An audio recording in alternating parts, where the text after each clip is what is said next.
Šitāda sieviete, no kuras es ņemšu savu sunīti, atsūtīja man video un bildes.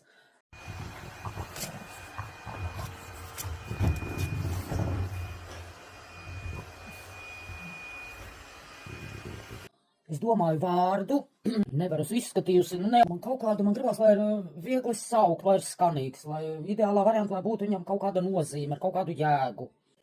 Kaut kādu varbūt tādu pozitīvu asociāciju. Uzlakoju nagus. Man sarkanu nagu laku baigi daudz, vienu izvēlējos sarkano. Un pa visu uzlikumam bija tāda Charity shopā Revlon vai kaut kāda vai Rimmel. Tāda ar spīdumiņiem. Man šeit patīk uzlikt spīdumiņus. Nu, lūk, un tad pie tiem vārdiem, man arī paldies visiem, kas ieteica, daudzi arī ieteica. Man kaut kā liekas Bella, Stella. Nu, Stella, tā kā Stellas, nē. Bella, nē. Nezinu. Es, piemēram, gribētu ielikt, man ir tāda ļoti personīga asociācija ar Fēniks. Tas man bija kaut kā ļoti saistās ar māsu. Un es arī savu iepriekšējo suni pazaudēju, un māsa ir tāda aizgājusi. Un viņa atceros, ka viņai tāds sapnis bija, ka viņa notievēja no 160 kilogramiem, viņa notievēja uz kaut kādiem zem 60. Tad viņai tas sapnis bija, ka viņa gribēja sev uztatovēt uz ķermeņa tādu fēniksu, visu pa kāju, kā iet te augšā, lai arī daļai, cik viņa plānoja, nu viņai lieka āda nebija ļoti daudz, jo viņa vai grīvējās, masējās pati. Bet, nu, mazliet āda tāda tā kā bija. Nu, un tad viņa tomēr domāja, ka ideālā variantā viņa sev uztaisīs operāciju, to lieko vēl, kas ir liekā āda, to izņems ārā. Un uztaisīs tādu lielu tetovējumu, kas it kā arī kaut kur varbūt, ja būs kur tās šuves vai kas, lai tā kā nosektu.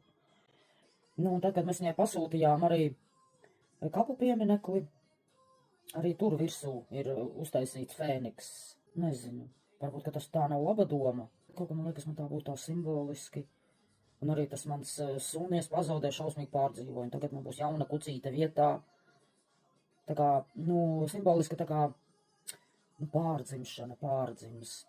Nu, kaut kas ir aizgājis, un man ir kaut kas jauns vietā. Kaut kāds līdz ar to varbūt sāksies tāds jauns posms. Rēķini, tas ir kaut kādas jaunas lietas, jauni pārdzīvojumi, jaunas emocijas. Līdz ar to tas, ja kaut kas tāds dzīvē notiek, tad tas parauj līdzi arī daudz ko citu, kaut kādas jaunas lietas citas. Tev ienāk dzīvē, par kurām tu pat vispār varbūt neesi domājis, vai varbūt kaut kur kādreiz esi gribējis, bet sen par tām, nu, tā kā es atmetis ar roku, tev liekas, ka tas nav iespējams. Tā kā man ir tā doma par tādu Fēniks, bet kā lai viņu dabūtu līdz suņa vārdam? Feņa! Varbūt tā nav laba doma, nezinu. Man liekas, vispār jāieklausās sevī. Un kādas tev tās pirmās domas?